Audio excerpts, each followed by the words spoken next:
Excited to start off our brand new series called Story Time, and we have Marie from Couture Staging with us today. And just to give a brief introduction to everybody, after studying fashion and merchandising, Marie found herself her professional success during a 12-year career in the fashion industry, where she helped plan, style, and merchandise retail interiors. With her flair for style and personal experience with buying, selling, and renovating her own home, Marie decided to make a career change to home staging. She received her UltimateStager Certification and has been on a road to success ever since. So thank you for being on the show, Marie. Thanks for having me. Yeah, absolutely. Okay, so obviously that was my quick intro, but for people that don't know you, what do they need to know about you? I'm a fast-paced, moving. I always like to be on top of trends and involved in the design aspect of things as well as staging. I absolutely love what I do. My business has grown slowly on word of mouth through great clients like you, so Yep. thank you. Yeah, full disclosure too, Marie basically stages most of our properties and has been our go-to for the past, 3 years maybe? Yeah, I would say about that. Awesome. Okay, so here's what I want to go over is there's main questions that I know everyone's thinking, and listen, we're all stuck at home right now. Yeah. So everyone's working from home. This is my makeshift setup right now that I've got. This is normally my kitchen table. So if you're working from home and you have to set up your perfect little work from home station, as an interior designer, what would you recommend for people? I would say steer clear of your couch and your bed. Everyone always tends to, want to sit somewhere a little more comfortable. But I do think to get in the right mindset when, you have to reach some deadlines and get everything done, it's important to create a separate space. So kind of like you've done, set up at your dining table. If you have the luxury of doing it in a separate room, do that as well. My main tip would be just keep it simple. Do not surround yourself with clutter. Clutter in the home equals a cluttered mind, in my opinion. So it's easier to work if you have a nice, clean workspace. And I know sometimes it's hard to do in your home when you have a multi-purpose area, but I do think setting yourself up in the morning initially with a clean and simple workspace will set you up for success. I totally agree. So my second question is, I would say there's been a shift in the last 5 to 10 years, especially in the real estate community, where staging has become so popular. It's become so popular. Do you have a reason why you think it's really taken off in the industry? Yeah, I do think that people buy an emotion. It's that first 30 seconds impression that matters the most to them. And I think by creating that emotional connection through visuals, through styling a space, making it geared towards their lifestyle, is just going to attract that buyer to your listing that you're looking to sell to. So I think everyone's looking for that branded lifestyle that they really want to see themselves in. And I think staging does that for listings. That's awesome. I agree. What I always talk to people about is staging isn't necessarily the way that you would live in your home, but it's the way to make the home look the best, to the most amount of people, utilize all the space that you have. Okay. So right now, I'm not going to pretend like I know anything about the design world, but I'm sure there's lots of trends going on. What's the favorite trend that you see going on right now in the world of interior design? For me, I'm in love with the archways. You see a lot of arches happening. They're kind of having a moment right now. Yeah. So, windows and doorways and stuff architecturally, they're coming in that way. Very clean lines, not a lot of ornate detail on them. But a way that you can incorporate it into your existing home without tearing out any walls. Yeah, fair enough. You can see the arches in artwork. They have mirrors and art pieces that have an arch top on them. Yep. So you're just seeing a little bit more of curved lines in recent trends, because for the longest time you've been seeing very structured, clean, simple, modern lines, where I think this is a little bit more refreshing and there's some curve and a little bit sexier, as you say. That's awesome. So I would say your style of design is minimalistic and sleek and modern. But I know also, so you're sitting in your kitchen right now, you just renovated your own home. Yeah. So taking something that has beautiful bones, let's say a home built in the 1930s to 50s, that just needs an interior upgrade? Do you like mixing like, you know, the old with the new designs, or do you like to stick to one style? No, I love mixing old and new, as well as even incorporating vintage pieces into the decor. It just adds some personality to the space. And I think it's really important to keep those architectural details from the past, really bring them into the present in a more modern way. It just speaks to the home's era, and it keeps the integrity of the home. And I think people look for that detail when buying, and it just creates more of a homey feel as well.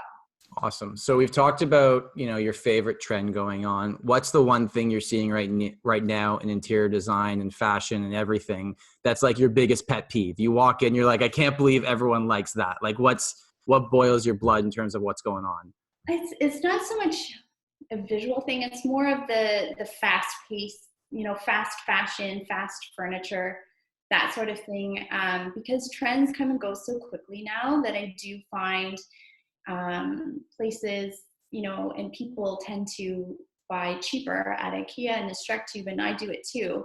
It's just becoming so easy just to throw things away and get the new. So what I recommend for that would be just to stick to classic pieces, stick to clean, simple lines, then you can bring those trends in through pillows and smaller decor pieces throughout the home, instead of throwing out a couch and a dining table and that sort of thing. That makes sense. That's awesome. So my last main question I wanted to ask you is, everyone's at home right now. We're all kind of thinking of like, what's little projects we can do around the house that will make a difference? Is there one like do-it-yourself thing that is simple enough for the average person? Like, I don't claim to be any good with my hands. Like, I know I work with my brain, but Yeah. even someone like me, like, what could I do around my house just to make it a little bit more fun? Because I know I'm going to be here a little bit longer.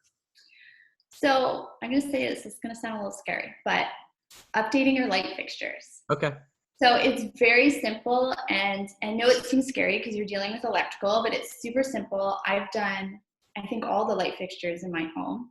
Had no idea how to do it initially, looked it up on YouTube and realized it's super simple. It's 3 wires, and, you know, red goes with red, black goes with black, super easy, and it transforms the space immediately. So if you're looking just for a quick update, great like light fixtures you can get through Etsy, you can get through Wayfair, IKEA, Structube. There's so many great options out there, and yeah, it just elevates the space immediately. Perfect. So what I want to end this off with is, we're going to call it the Fast Five. So I asked on Instagram that I was going to interview you and what people had certain questions. So basically, I'm going to ask you this question, and you can just say simple yes, no, or the first thing that comes to your mind, whatever you think makes sense. So if you could only use one paint color for the rest of your life, what would it be? Exact color, or just should I just say white? Well, exact. Like what shade are we talking about? Okay, Is there a name to it? Is there a brand? Yeah, so Benjamin Moore Simply White, OC117, I believe. Awesome. And the next question is actually funny you said that. So someone said, white seems to be everywhere. What's the next trend? The next trend, I would say, so right now you're seeing a lot of warmer tones, a lot of earth tones, like caramel and rust, and a lot of new textures coming in. So I think you could see something along the lines of greige coming back. Okay. So greige is like, you know, mixture of beige and gray, but in a new, more modern way. So I think it will be a little warmer, a little more on the taupe brown side. Awesome. And do you think anyone should have carpets in their house anymore?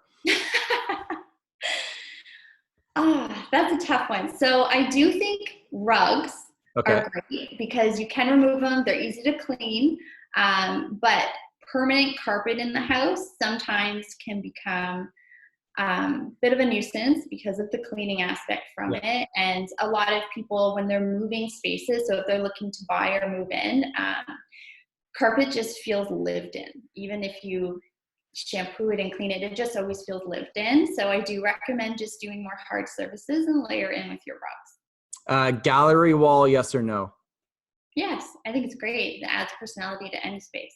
And would you say, you know, I always think like, you know, do you want it to be all personal photos, or do you want it to be a mix of like, are you doing it based on color palettes, or is it just whatever you want? I say create a color theme So even if you want to mix out a few different colors in the frames, but maybe stick with all black and white photos, you can definitely do some personal and some art pieces, some travel photos. You can mix it all in. Just make sure overall there is a theme that's being followed. And what is the one thing you can't leave your home without other than your cell phone? Ooh, that's a good one. I'd say my water bottle. Water bottle? Okay, awesome. Is there any last just tip or anything on your mind that you think would be helpful to anyone watching this? I know, so we're all sort of stuck in our houses right now looking for things to do. I would say another tip for me is I've been sort of going through drawers and nooks and crannies that I haven't gone through in a very long time. And if you're looking for cool, fun ways to kind of keep things organized going forward, is just get some baskets and go through and organize it by compartments, and everything in your life will seem a little clearer. Because like I said, clutter just clutters the mind. Yeah, I find that too. Like sometimes I think my house is clean, but it's really just because I've shoved everything in another closet, right? So it's just clean from my eyes, but not actually. And then when you need to find something, it's a little bit stressful, and climbing through things. And that's where I put that. Okay, so people that want to look you up online, how do they find you? What are you on Instagram? What do they need to know? You can go to my website, couturestaging.ca, or you can find me on Instagram under the Couture Staging handle. Awesome. Well, thank you so much for being our very, very first guest on what we're calling our quarantine content for these new weekly series. And we will talk very soon. Thanks, Tom. Okay.